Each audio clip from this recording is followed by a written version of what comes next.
Et qu'est-ce qu'on retrouve aujourd'hui dans nos journaux ? Eh bien, à la une du Parisien aujourd'hui en France, on retrouve en couverture 3 représentants des 3 grandes religions monothéistes, avec une phrase: laïcité, c'est notre liberté.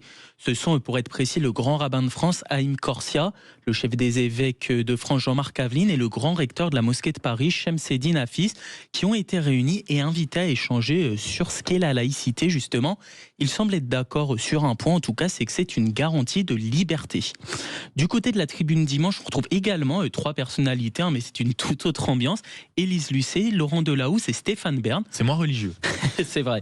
Alors bon, qu'est-ce qu'ils font là ? En fait, c'est un dossier sur l'audiovisuel qui serait dans la ligne de mire, c'est ce qu'on peut lire en couverture. Alors bon, ligne de mire de quoi ? En fait, c'est parce qu'il y a une commission d'enquête parlementaire sur l'audiovisuel public qui est en cours à l'appel du groupe UDR, et les PDG de France Télévisions et de Radio France seront auditionnés à partir de mercredi.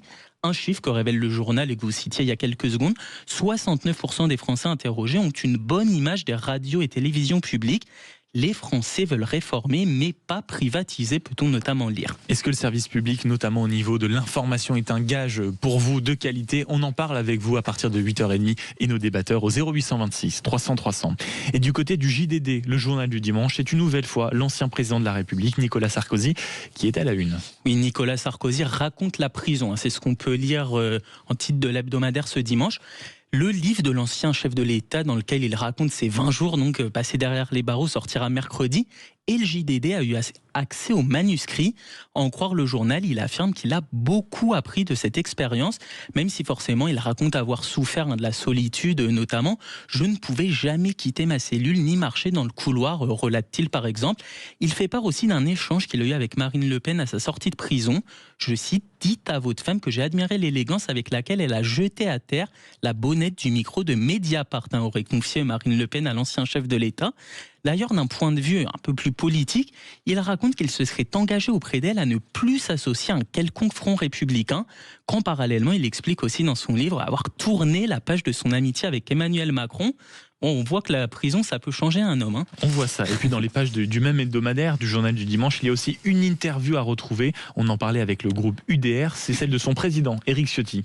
Voilà, exactement. Il fustige l'idée d'une primaire à droite qui irait de Gérald Darmanin à Sarah Knafo. C'est le bal des hypocrites, dénonce-t-il.